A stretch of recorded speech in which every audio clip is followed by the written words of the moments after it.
Il y a des couleurs que je cherche depuis des années et que je ne trouve pas.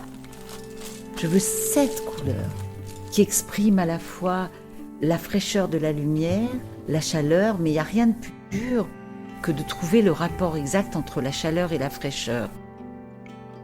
Avec les bleus, c'est facile, avec les jaunes, les rouges, garder la fraîcheur des choses. Et la fraîcheur, j'en ai besoin. Je suis restée une pâquerette. J'en ai besoin de manière vitale. J'ai besoin de fraîcheur. Alors voilà, j'ai trouvé ce jaune qui reste frais. Et puis du coup, on est parti là-dessus. Et ben, c'est un bonheur. C'est toujours une surprise, alors que c'est des choses que je fais tout le temps. Et ça, je trouve que c'est complètement magique. J'ai un grand, grand bonheur dans cette chose qui se passe. C'est du dessin, en même temps c'est de la peinture.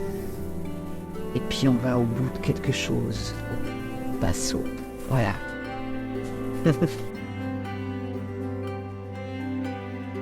Elles ont un discours, bien sûr, puisqu'elles sont à l'image de la force de la vie, de la difficulté, de la joie, de toutes ces émotions qui passent au travers de ces tiges, qui vont s'épanouir librement, qui vont subir ou désirer le soleil et prendre des formes incroyables.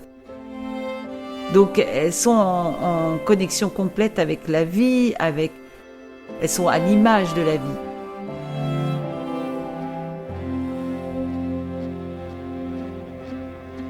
Parce que oui, il va faire tout en même temps. Le dessin, de l'ombre, la lumière, et il aura plusieurs couleurs en lui qui vont permettre d'exprimer énormément de choses en une fois. Là, au stade où nous en sommes dans le travail de cette toile, de ce panneau, on n'est pas dans la fleur à proprement parler. On est dans le sauvage.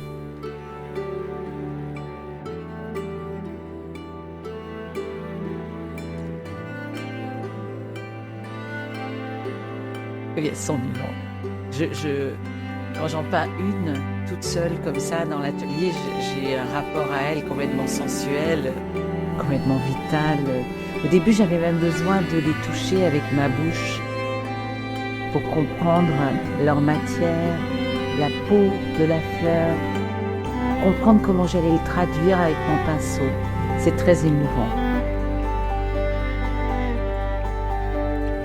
Une fleur, c'est vraiment une grande, grande émotion.